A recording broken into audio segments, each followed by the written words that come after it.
Welcome and bienvenue at the Acadian Heritage and Culture Foundation. My name is Warren Perrin, Chairman of the Foundation, and I welcome you to share in our Acadian heritage and culture. Our foundation is composed of individuals from throughout the world who are interested in preserving our Acadian history. I am a Cajun. A Cajun who is a descendant of the Acadians who settled in Nova Scotia in 1604. We at the Foundation have as one of our primary works the establishment of this Acadian Museum. In our museum, you will find various drawings depicting Longfellow's epic poem, Evangeline, which chronicles the story of the settlement of the Acadians in Old Acadie, or what is now Nova Scotia, and their tragic exile in 1755. We hope that by studying the Acadian history, it might urge and move you to learn more about your heritage and also the heritage and culture of all peoples in the world, because we at the Foundation know that only by learning about people's culture and heritage can we become more understanding and tolerant of human rights and dignity of all men in the world. At our Acadian Museum, you will find 3 rooms in what was the old Bank of Erath, a building which has been recognized by the state of Louisiana to be of historical significance. The first room we call the Acadian Room, and there you will find the history of the Acadians from their settlement in North America until their tragic exile in 1755. The second room is called the Erath Room, and there you'll find various photographs and maps which will hopefully allow you to experience the settlement of the town of Erath along with the surrounding communities by the Acadians, who are today known as Cajuns. And finally, the large room which you are in now, we call the Prairie Bayou Cajun Room. And it's full of artifacts and maps and memorabilia about our Acadian settlers of this area up to the present time. We hope that you will enjoy your visit, and we ask that you please return to see us soon. At this time, I would like to introduce to you a Canadian, Mr. Wilfred Doucette, who is primarily responsible for the materials contained in the Acadian Room. Welcome to the Acadian Room. Here in the Acadian Room, we have tried to depict for you life in Acadia from 1605 to 1755. We have an old map of France showing the provinces from which the Acadians came. We have a model of the first settlement in Acadia, the habitation at Port Royal, built in 1605. We also have 2 maps showing where the Acadians settled in Acadia and where they were at the time of the expulsion in 1755. In this room we have bilingual captions on all the material, and we have 2 large bilingual posters, one French, one English, explaining how the Acadians were expelled, where they were sent, how long they stayed there, and what happened after the 7 Years' War, when some of them returned to Nova Scotia and others came to Louisiana. I am wearing a costume which the Acadians wore in the 1700s just before the expulsion. It is the same costume worn by the Acadians when they settled in Louisiana, with one exception. I do not have the wooden shoes which the Acadians wore in the marshlands of Acadia and in the marshlands of Louisiana. I now invite you to spend a few minutes and watch a historical film showing life in Acadia. This film was given to our museum by the Acadian Village at Caracat, New Brunswick. I know you'll enjoy the film, and I know you'll enjoy your visit to our museum, and I hope you will come back again. Au revoir, and vive l'Acadie!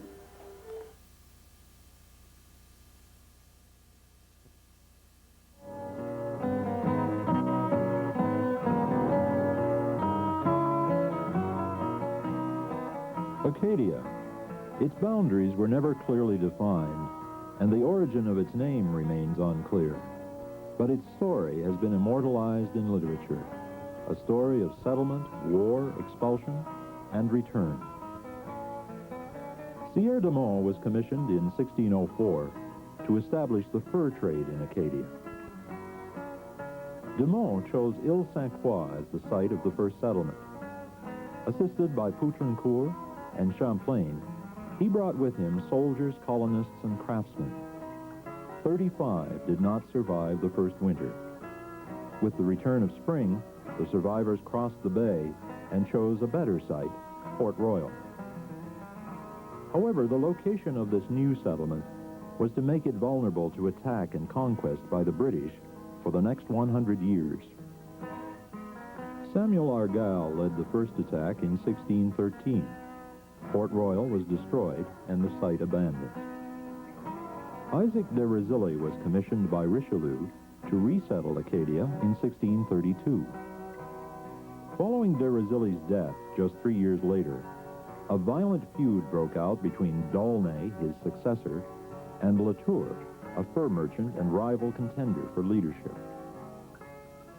The colony grew and prospered despite this first century of intermittent war and conflict. Port Royal was soon overpopulated, and new communities were established: Grand Pre, Cobequid, Piziquit, Beaubassin, Chipody, and Pantagouet. The Acadian settlers came mainly from Poitou. They perfected a farming method particularly suited to tidal areas, building dikes to transform the silt-laden marsh into rich arable land. The wars between the major European powers inevitably affected their colonies, and Acadia found itself permanently ceded to England by the Treaty of Utrecht in 1713.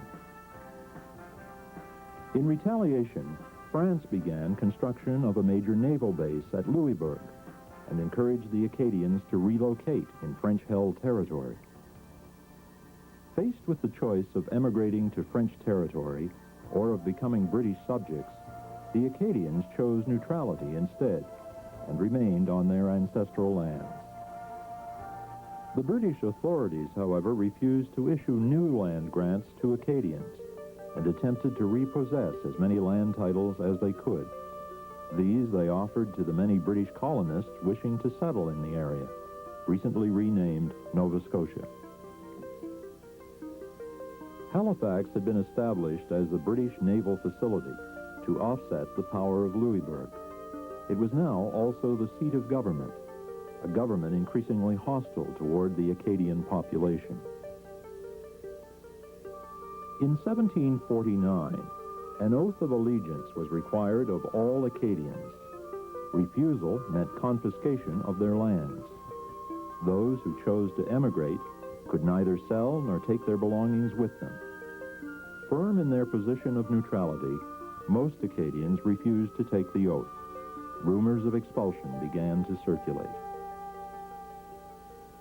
In 1755, Lieutenant Governor Charles Lawrence put into action a detailed plan for the expulsion of the Acadians and the redistribution of their lands to British settlers. The unthinkable had become reality: deportation. 5,000 fled toward Louisbourg, Ile-Saint-Jean, New Brunswick, and Quebec.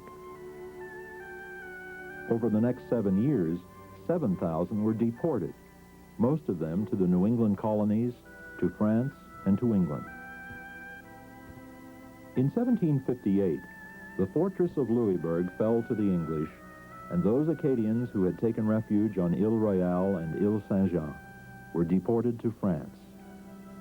With the capture of Quebec 1 year later, France's continental empire collapsed.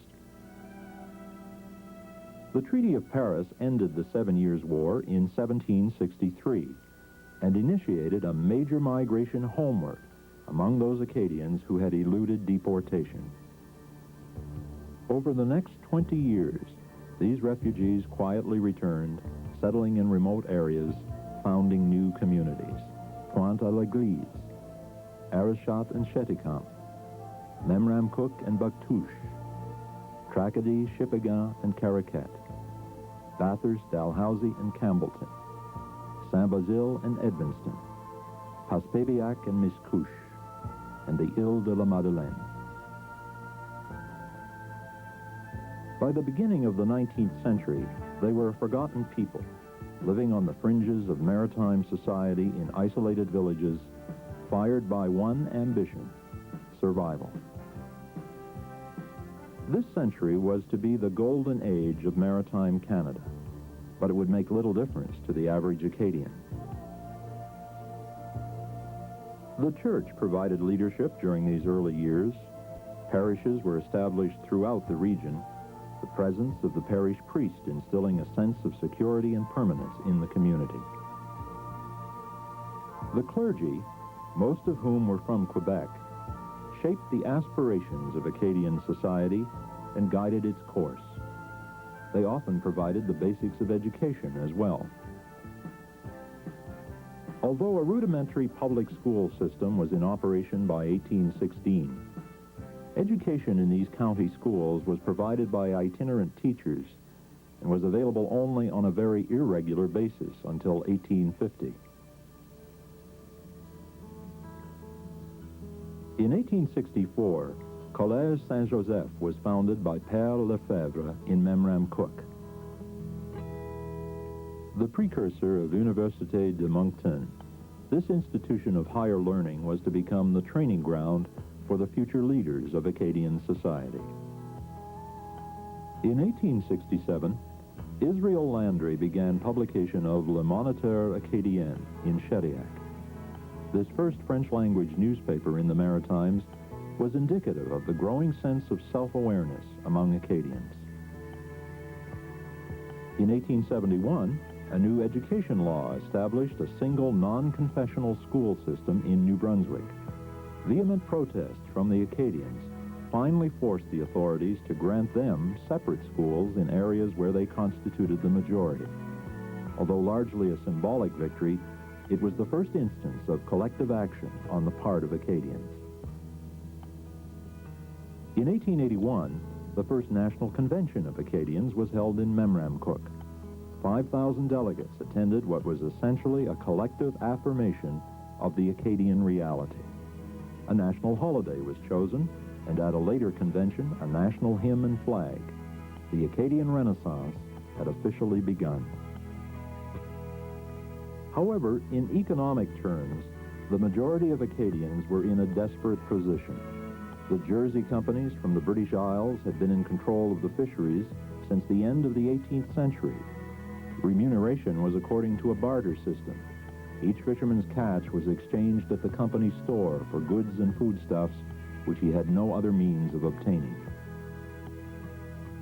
Such complete economic control of the fishing communities meant a life of poverty for the fishermen and their families. Until 1939, Acadians lacked the financial resources necessary for major collective action.